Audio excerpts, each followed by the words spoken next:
Welcome to Richard and Greg, a channel dedicated to discussion, debate and argument on a whole array of topics. Today we discuss the current coronavirus figures, the easing of the lockdown in the United States and Europe, and President Trump's suggestion on coronavirus cures. So here goes. Welcome to Richard and Greg.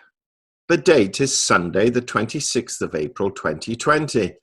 And we're conducting this interview at 11:22 a.m. GMT +1. Coronavirus update. With over 2.9 million cases worldwide and over 200,000 deaths, with it really appearing as if the end of the toll is still not quite in sight as yet. We have a situation of the United States now easing some of the lockdown restrictions, which are also being followed to some degree by certain countries in Europe, and the United Kingdom keeping a very close eye on it, with our very own Boris Johnson Prime Minister also considering easing restrictions, with the President of the United States at least hinting at, some may say suggesting, that one uses detergent of some sort in order to get rid of the virus. One has to ask, what's going on in our world today? So let's go over to Greg and get his opinion on the figures, on the politics of businesses opening, and on any suggestion, no matter how far-fetched, the president may make or other people can make, and whether they should be given any credence whatsoever. Greg, good morning. Good morning, and yet another in a long run of really nice weather. This can go on forever. I thought of wishing for the impossible. I'd wish for 10 years of it. Then, frankly, I don't give a damn.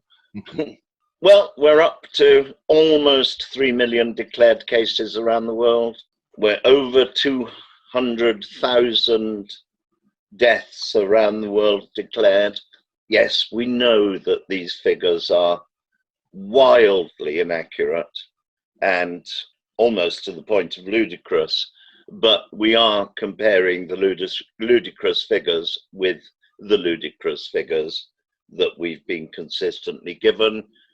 So it is in some way a comparison. 3 million, that's quite a high figure, but it's probably millions short of reality, because there are so many countries around the world which don't have a health system of any sense to measure the number of people. And just as with deaths, there are many countries around the world where they lack hospitals, lack medicine, and it will just be another death. Countries that seem to care little about their people, for instance. It's the same with lockdown. Lockdown in Western world countries is really not as arduous as there are those who would claim. Let's put the lockdown and the arduous effect into some perspective. My grandfather started work at 10.5 as a pony boy down a mine. When the First World War came along, he signed up in the first week as a way of getting out of working in mines. Within 10 days, he was in Flanders in 1914, one of the old Contemptibles, with the Gloucester Regiment. And he served, he wasn't discharged until nearly the end of 1919. I would say the Somme, Passchendaele, Ypres, Marne, the Dardanelles landings, yomping right across Turkey and Afghanistan, and the northwest frontier for 5 years was rather more arduous than the simple lockdown we have. I think we still, even as it is, have very little to complain about. There are countries, however, like South Africa, where there is no effective health service, where people live 8 or 10 to a 2-room shack in a township, where your shack has a shack either side of it leaning against it, and is built usually out of corrugated iron. Lockdown is rather more arduous, where the concept of having savings is just not a possibility, where the entirety of life is hand to mouth, in the townships particularly, densely populated, and if you lose your job, you lose your income. The attitude of the South African in the townships is, I might get this nasty virus. Not many people have, but if I don't get some food somehow, I will starve to death, so will my whole family.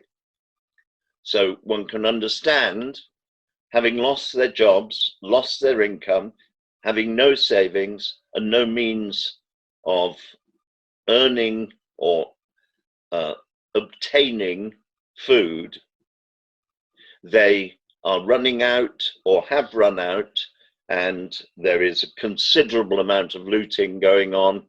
They're not looting as in other countries where we've seen looting occasionally in Britain,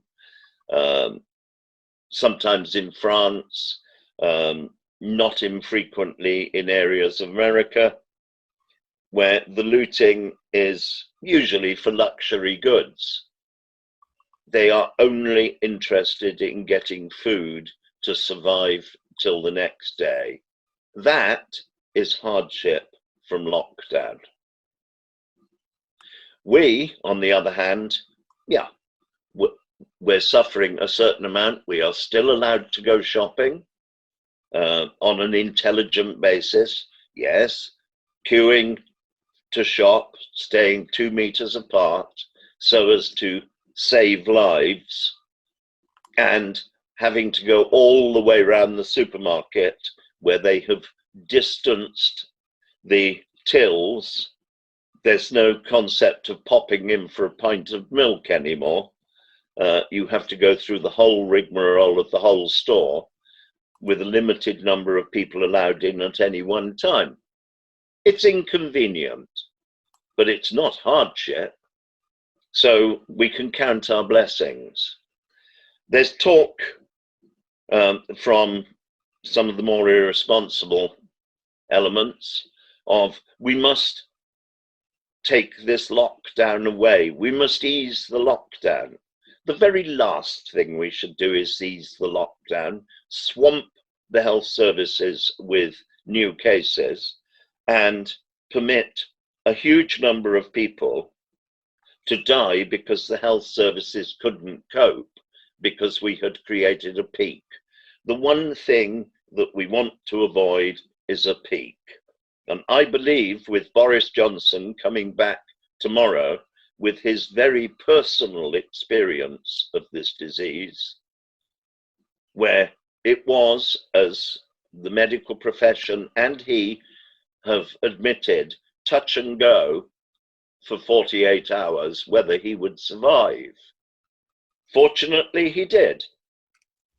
And because the health service is not under gross pressure with the stupidity of a peak, nor is everybody injecting themselves with disinfectant and drinking cleaning fluids on the advice of the president, our president, because we're rather fortunate we don't have a president. And in the instance of the, let's face it, irresponsible comments of the president in America, we're very fortunate we don't have leaders like him. We voted against the possibility of a leader like him, and we have the government we have, and they seem to be getting most things right. Yes, we have a very high death rate per million relative to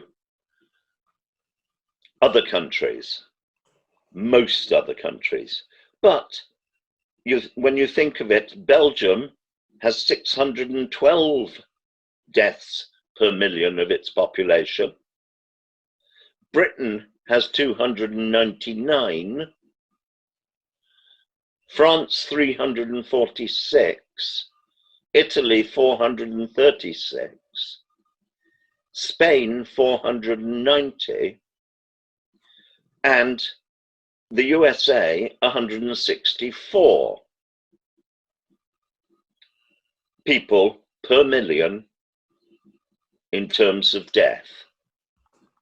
The average worldwide is 26.1 per million deaths, per million lives, 26.1 die. This figure, if you start looking in any degree of seriousness for the key to why countries have high or low death rates per million, with Canada at 65, Brazil at 19, and Russia at 5, one starts to get a clue. It is almost totally down to population density. If you have been as fortunate as I have to drive to and fro across America a couple of times, both north, middle, and south, you will realize just how sparsely populated America is. Yes, patches of ribbon development along main highways, but there is no density of population in most of the country. I've driven all over Britain. Yes, it's pretty sparse in Scotland. There's not much in Wales. There's only 3 million people live in Wales, but they all tend to live in the same areas. It is matter of population density rather than competence of governments or incompetence. However, the counting of figures is bizarre. Today we had an interview with a young woman. I would guesstimate she was early 30s. She is a doctor, medical, a GP, general practitioner, and also she is an Ironman contestant. An attractive young woman who has had COVID-19. She stated that as a GP, yes, she's a doctor, she's qualified as a doctor, and she has a good general knowledge of medicine. But this virus is not her field of speciality. So when she first got the belief that she had the disease, she phoned up the British Online Health Service 101 and spoke to them for accurate advice. The accurate advice was to take care of yourself, don't do anything too strenuous, stay away from people, self-isolate, try to get somebody else to do any shopping you need, and monitor your temperature. If you feel like going to bed, go to bed. But if the symptoms get markedly worse, ring us again. You will expect between 7 and 10 days after getting the first signs of the virus, that you will either start to improve or you'll get worse. After about 8 days, she started to feel a lot better. Round about 8 or 9 days later, she felt better enough to go for a long walk. She came home from that, and within no time, she felt terrible with stabbing pains. She said it was really painful. And she said, not the pain that you feel as an Ironman contestant who's been training too hard, but stabbing pains that seem to come from deeper in the body than the muscle structure. And the virus attacks whatever organ it feels like, and it's different for everybody. Some people get chronic migraine headaches. Other people, it goes straight for the lungs. She phoned 101 again the following day and said, at about 4 o'clock in the morning, and she said, I feel terrible. These are my symptoms. I am a doctor, and explained it. And they said, try and cope with it, but call us if you find that it starts to affect your chest again and your breathing. She had already, in the meantime, been advised by 101 to obtain an oxygen monitor. They're readily available on Amazon, and probably will explain that, together with masks and various disinfectant products, hopefully not for ingesting or injecting on the president's advice, probably accounts for the fact that at the beginning of the COVID virus, Jeff Bezos's personal wealth is estimated to have stood at 100 billion, having recouped the 50 billion he and his wife had walked out of the divorce with each, and he had gone back up to 100 billion. He has increased his wealth since COVID-19, it is believed, by 50 billion. So it's not bad for everybody.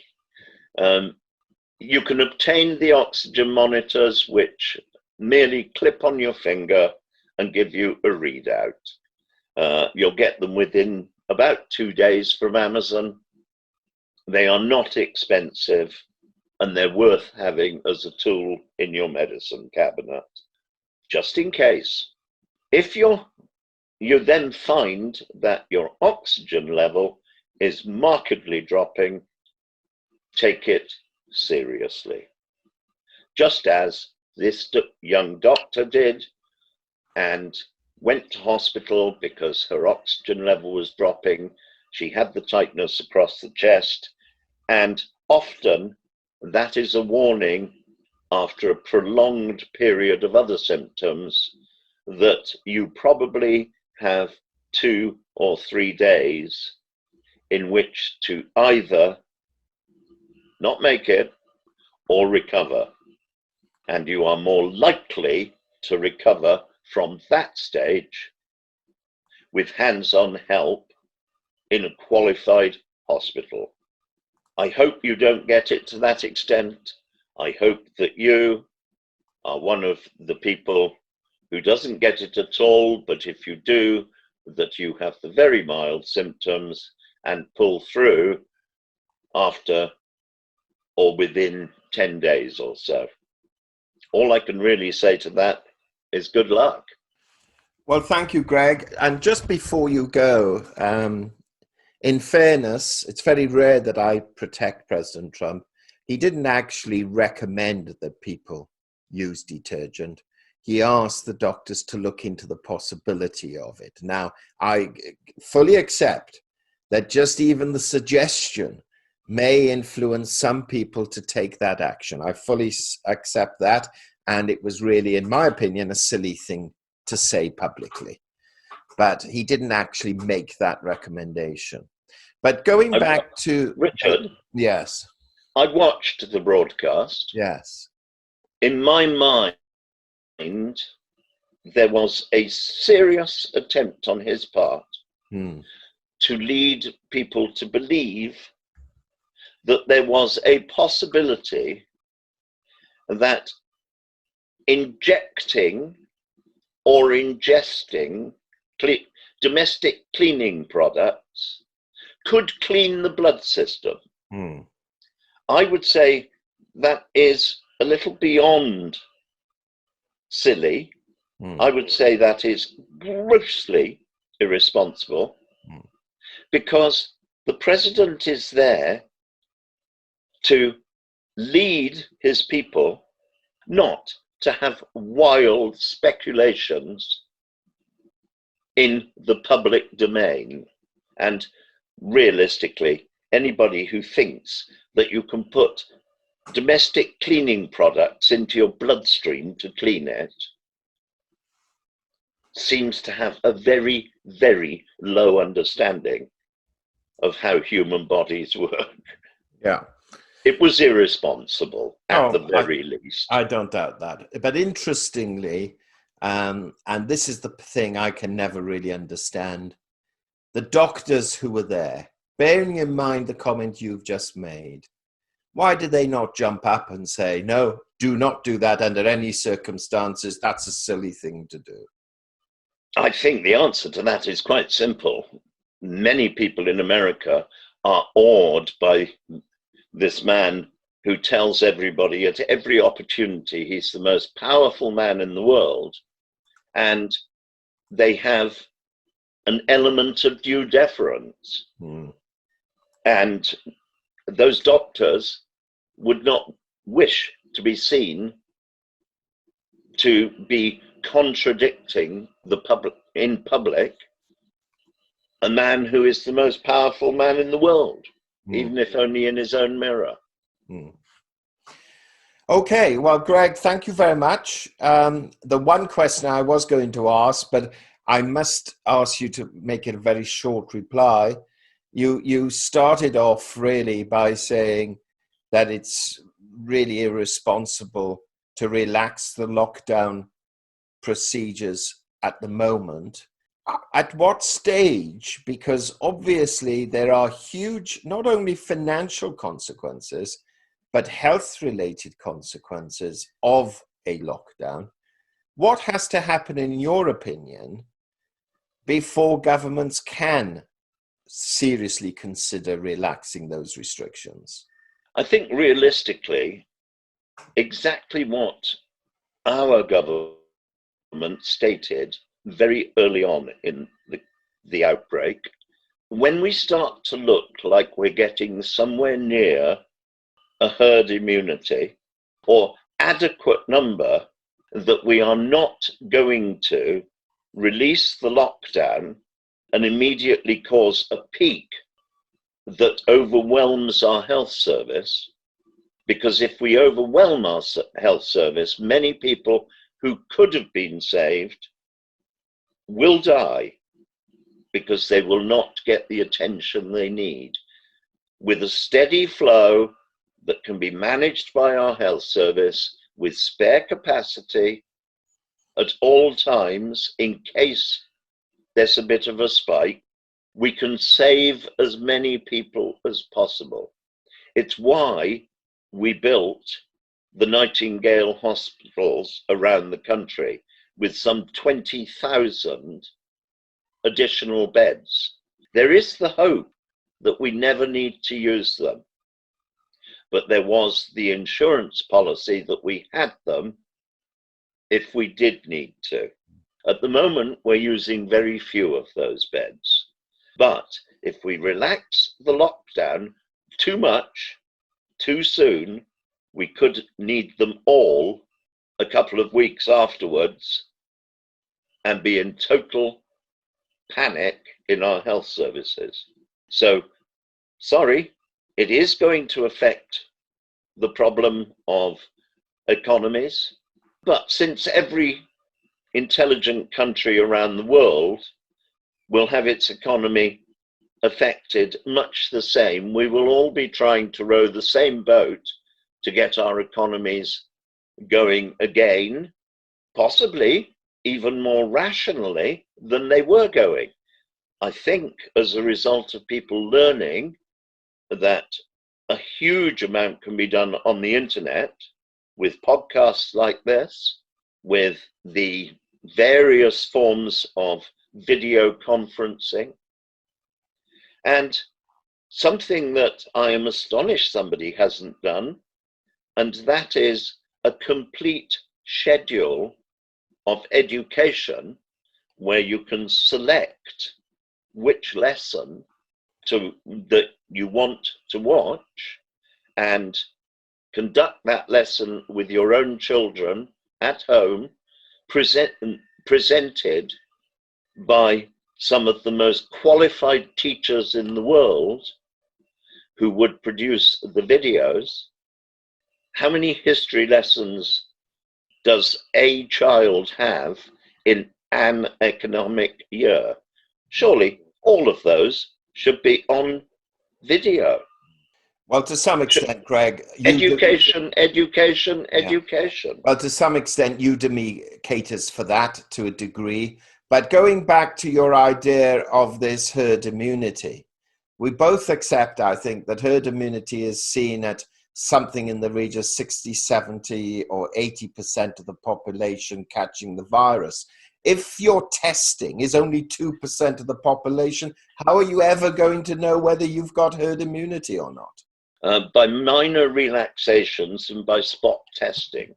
And the herd immunity in a country with a very low density of population will be much higher than that which is needed in a country with dense population. Yes, but we now have that circular problem. You said you would not relax the lockdown till you've got herd immunity. And now you've just said, well, to assess if you've got herd immunity, we have to selectively relax the lockdown. So which is it? Yes, it has been deemed by our government that now is too soon. They have a fairly good guesstimate from spot testing. They must have a fairly good guesstimate of what percentage have had the disease, but they wouldn't dare put out an estimate because our opposition and our media are so desperate to make the government look wrong that if it was 0.5% out, they would be clamoring for blood just to create headlines in a struggling press where many of the newspapers particularly will not survive this disease. They will be the biggest major casualty. And in many ways, I'm pleased to say so. Newspapers like the Western Mail in Wales, which has a circulation that has collapsed to under 13,000 now. And of that, nearly 50% are all but giveaways to keep the paper going at all. But since it only tends to present one side of the news and be an organ for the Krakow and the regional assembly, perhaps it will be no loss if it vanishes. No. Well, let's not go down regional politics for now. I'm more interested in at what benchmarks the government has to have. And it'll be very interesting as Boris Johnson returns to work tomorrow to see what guidance he gives and whether he intends to maintain this lockdown or whether he will be under some pressure to follow America and to follow Europe and to relax it. Greg, thank you very much. My pleasure. But we've already heard his comment from Raab today. And what did he say? That the lockdown will continue as planned. Okay. Thank you, Greg. My pleasure. Thank you so much for listening. and we hope you enjoyed that discussion. If you wish to help support this channel, we've placed various Amazon links in the description box below, all of which are self-explanatory, and any purchases from which we shall receive a small commission to help grow the channel further. Meanwhile, please do not forget to subscribe and press the bell sign so that you're notified of any future videos as and when they are published. In addition, we have 2 complementary channels, the first Illuminati Silver and the second Trump for President 2020. And if either of these are of interest to you, then kindly go over to those likewise and subscribe. Until next time.